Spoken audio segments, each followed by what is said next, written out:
Battle-Hardened alien freezes after hearing terrifying human war stories. Chapter 1. The Meeting of Warriors. The metallic walls of the war chamber hummed with the dull energy of 1,000 holographic screens.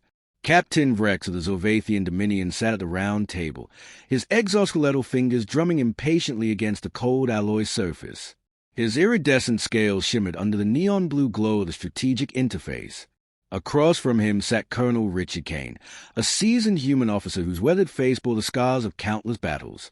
The room, deep inside a neutral diplomatic station on the border of Zorvathian and Terran-controlled space, was filled with the scent of burning ozone from overworked air filters. The meeting had been arranged under tense circumstances. After a decade of bloody war, the Zorvathians and humans were finally discussing a truce. Vrex had fought against many species across the Orion Arm, but nothing had prepared him for humanity. Their ability to adapt, to survive, to wage war without mercy had shaken the Zorvathian High Council to its core. He had come expecting negotiations, but he wanted something more, an understanding of what made humans so terrifying on the battlefield. "You've seen combat," Kane said, his voice rough, betraying years of shouting over battlefield chaos. Vrex's primary eyelid flickered in a blink. "Many times. I have led Zorvathian forces in over 40 engagements. My warriors do not know fear." Kane chuckled, shaking his head. "That's where you and I differ." He leaned forward, locking eyes with the alien commander. "Humans know fear. We just don't let it stop us. That's what makes us dangerous." Vrex scoffed. "Boastful words, Colonel. We have witnessed your kind fight, but tell me what truly drives the Terran war machine." Kane smirked, took a deep breath, and began his tale. Chapter 2. The Forgotten Colony. It was during the Sol Drekka conflict, nearly 50 years ago. Kane started. The Drekka were a race of biomechanical nightmares, thriving on war. We had outposts along the rim, but they weren't ready when the Drekka came. Vrex listened, unblinking. He had heard of the Drekka. Their fleets had even tested the Zorvathians in past skirmishes. "One of our colonies, Marlowe's Haven, was hit first," Kane continued. "They bombarded the surface, wiping out most of the cities, but the survivors dug in. Men, women, and children, all forced to fight, armed with whatever they could find."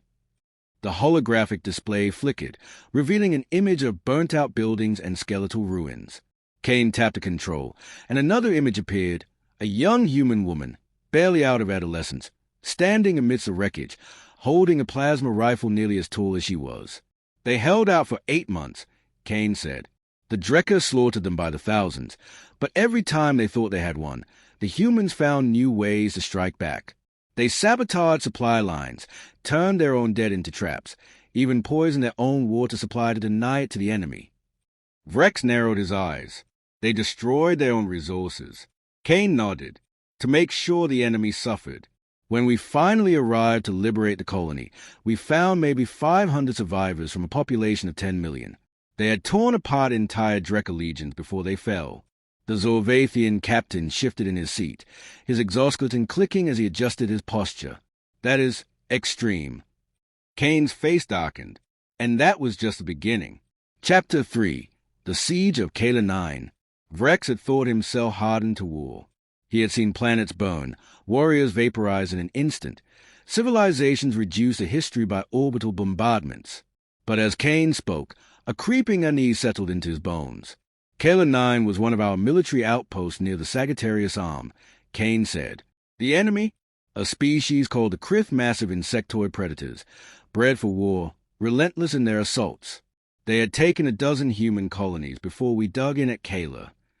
The hologram changed, showing a fortress world, its surface crisscrossed with trenches and artillery emplacements. Kane's voice grew quieter, as if recalling something painful. "The Krith swarmed us. Millions of them. We were outnumbered 20 to 1. For 6 months, we fought in the mud, in the trenches, in the dark." Vrex's mandibles twitched. "How did you hold the line?" Kane exhaled. "Desperation. We turned the very ground against them.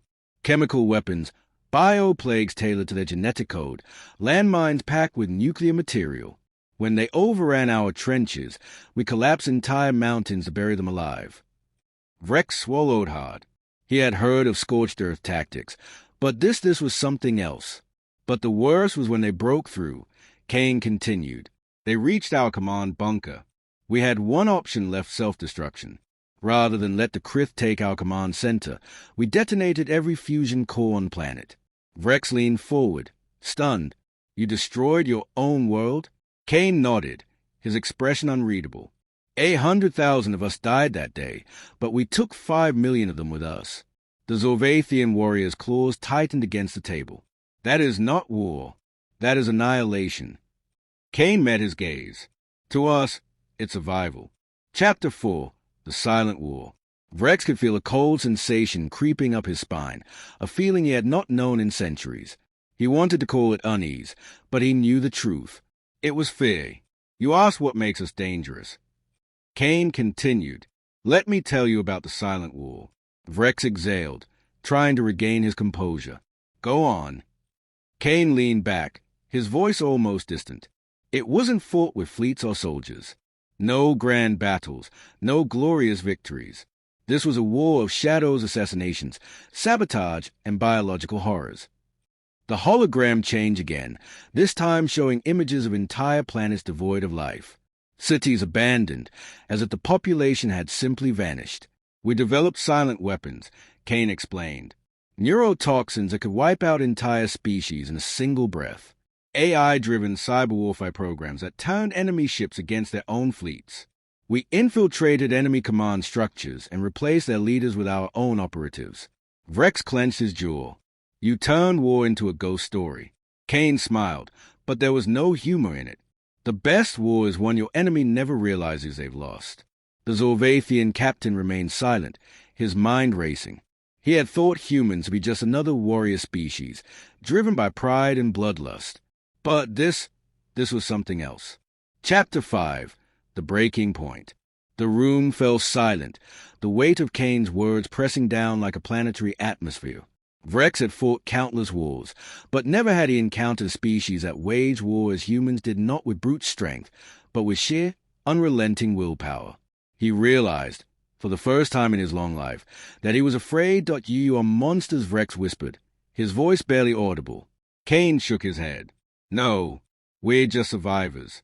And that's what makes us terrifying. Rex's claws trembled slightly.